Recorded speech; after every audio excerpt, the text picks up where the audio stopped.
Xiao ने उन्हें इस ट्रिप के खतरों से अवगत कराया था। थर्ड एल्डर अब सभी को बताते हैं कि बाहरी रियल्म में परिवर्तन दिखाई दिए हैं जो मेरी अपेक्षा से कहीं अधिक तेज है, जिससे ऐसा लग रहा है कि वो महान विपत्ति ग्रेट केओस निकट आ रहा है जो एशियन इमोर्टल के पतन को वापस दोहराएगा। हजारों सालों पहले उस केओस ने ही इमोर्टल्स को मिटा दिया था। इसीलिए आज मैं तुम सभी से केवल एक ही बात कहना चाहता हूँ, अगर किसी दिन ये रॉयल एशियन बॉर्डरलैंड गिर जाए तो आप भले ही उन एलियन से लड़ना चाहे या पीछे हटना चाहो, मुझे कोई दिक्कत नहीं होगी। बस तुम एक बात याद रखना कि कभी भी उन दुश्मन इविल लोगों का कुत्ता मत बनना, यानी उनकी साइड मत होना और अपने ही लोगों को धोखा मत देना। वहाँ मौजूद पेटिशनर कहते हैं कि ऐसा होना बिल्कुल असंभव है। हम आखिर उन दुश्मनों के साथ कैसे मिल सकते हैं? थर्ड एल्डर बताते हैं कि इंसानों का स्वभाव काफी जटिल होता है जिसे आसानी से समझा नहीं जा सकता।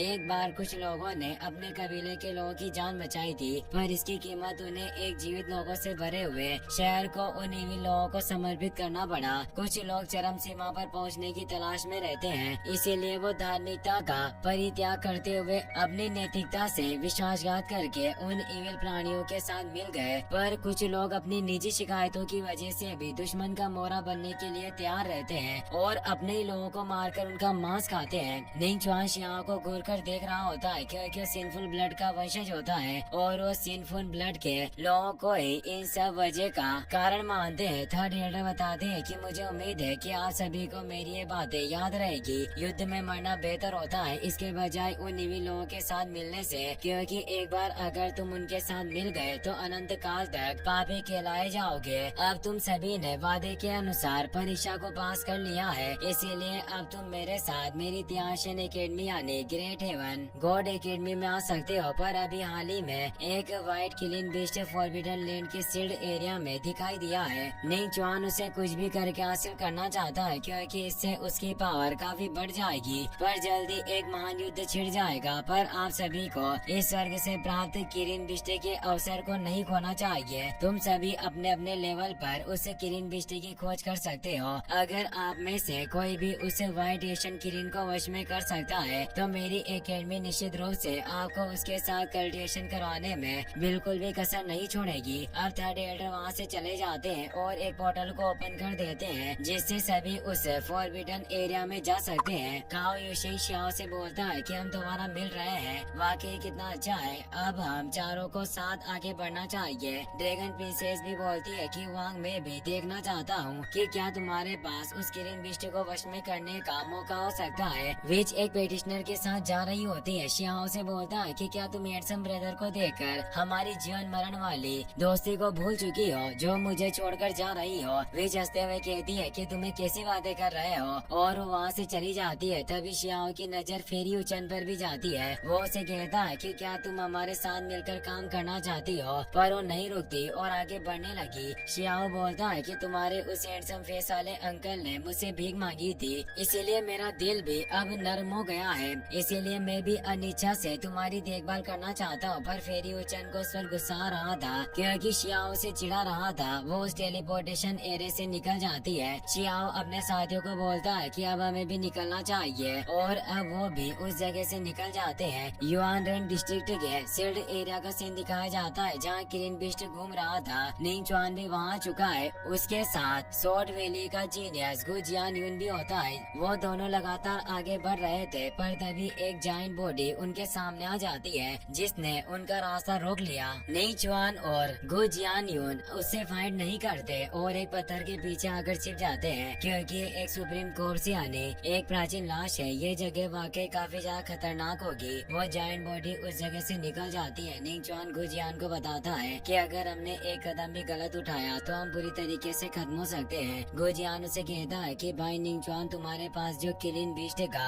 सेंस मौजूद है, क्या वाकई वो सही है और हम सही दिशा में जा रहे हैं? निंग चुआन बताता है कि मेरा जन्म उस जगह पर हुआ था जो व्हाइट किलिन का पौराणिक स्थान था जहाँ वो छिपे रहते थे। जन्म से ही मुझे एक स्वर्गीय आर्य के द्वारा प्रोटेक्शन मिली। मेरे माथे पर जो इम्प्रिंट मौजूद है वो कोई ड्रैगन पैटर्न नहीं है बल्कि एक किलिन पैटर्न है, इसीलिए अब ऐसा लगता है कि वो यंग व्हाइट किलिन मेरी किस्मत में है, इसीलिए वो हमें दिखाई दिया है। गु जियान बोलता है कि ऐसा लग रहा है कि इस अपॉर्चुनिटी को भाई खास आपके लिए ही तैयार किया गया था और वो तेजी से आगे बढ़ने बढ़ने लगे। शियाओ भी अपने साथियों के साथ उनके पीछे होते हैं। शियाओ सोचता है कि उस लिटिल क्लीन का पहले वो फ्लावर गर्ल मालिक हुआ करती थी। क्या होगा अगर वो लिटिल क्लीन निंगचुआन को अपना मास्टर बना ले? ये मेरे मरने से भी ज्यादा बदतर होगा, इसीलिए ऐसा नहीं होना चाहिए। अब हम तियानजुन एकेडमी के जीनियस को देखते हैं, जिसमें मून विलो, लिन तियान और होंग्यू यू होते हैं। साथ ही एक और पेटिशनर मौजूद था। होंग्यू के पास चेसिंग द सन व्हील होते हैं, जिसकी मदद से वो फास्ट ट्रेवल कर सकते थे, जो एक स्पेशल मैजिक वेपन था।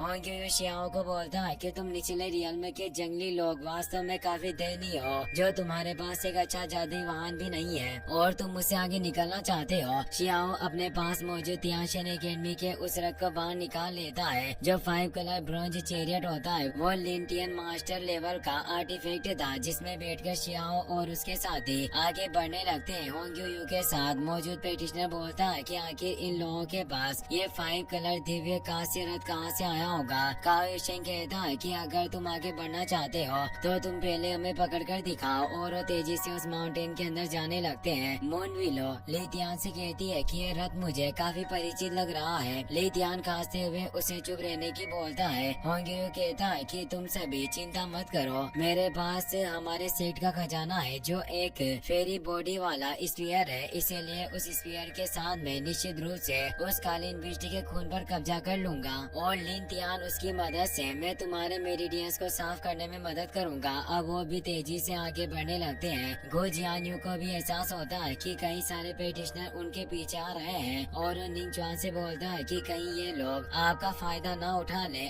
आप अपने इम्प्रिंट की मदद से उसे ढूंढ रहे हो, क्या ऐसा तो नहीं होगा कि हम दूसरों के लिए रास्ता आसान बना रहे हो? निंगचुआन बोलता है कि ऐसा होना असंभव है, मुझे अपनी पावर पर भरोसा है, और जब तक मैं उस लिटिल ग्रीन बिस्ट को वश में कर सकता हूँ तो वो केवल मैं ही हूँ और वो मेरा ही होगा।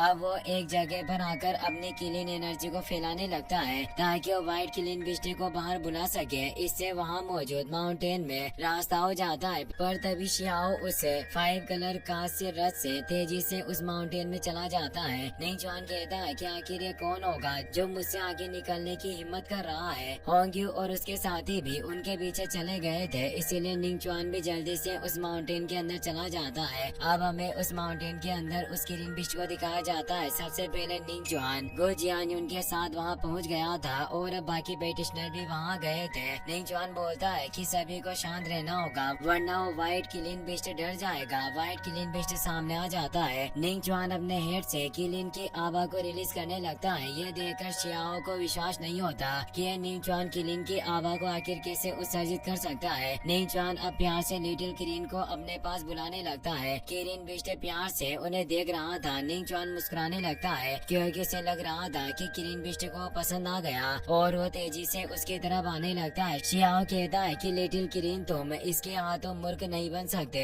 निंगचुआन काफी खुश हो रहा था कि आखिर लिटिल क्लीन ने उसे चुन लिया, पर ऐसा नहीं था। लिटिल क्लीन उसके पास नहीं आता, बल्कि साइड से आगे निकल जाता है। निंगचुआन इससे हैरान रह जाता है। बाकी सभी पेटिशनर भी ये देखकर चौंक गए थे। वो क्लीन बिस्ट पीछे धुएं में चला जाता है, जहाँ एक लड़की मौजूद थी जिसे उसने चुन लिया था। निंगचुआन को यह सब असंभव लग रहा था कि उस क्लीन ने उसे क्यों नहीं चुना, और वो कहता है कि आखिर यहाँ कौन है। गो जियान्यून कहता है कि क्या ये एशियन एरा का कोई भी इमोर्टल बीइंग हो सकता है जो वापस से जाग उठा हो। शियाओ भी सोच रहा था कि क्या ऐसा हो सकता है कि वो फ्लावर गर्ल वापस से लौट आई हो और इस दुनिया में उसका पुनर्जन्म हुआ हो। पर जब धुआं साफ होता है तो सभी को पता चल जाता है कि वो लिटिल बनी होती है। शियाओ और उसके दोस्त ये देखकर हैरान रह गए। इसी के साथ ये एपिसोड यहीं पर खत्म हो जाता है। वीडियो पसंद आई हो तो अपने दोस्तों के साथ शेयर करना और सब्सक्राइब करना ना भूले। Thanks for watching.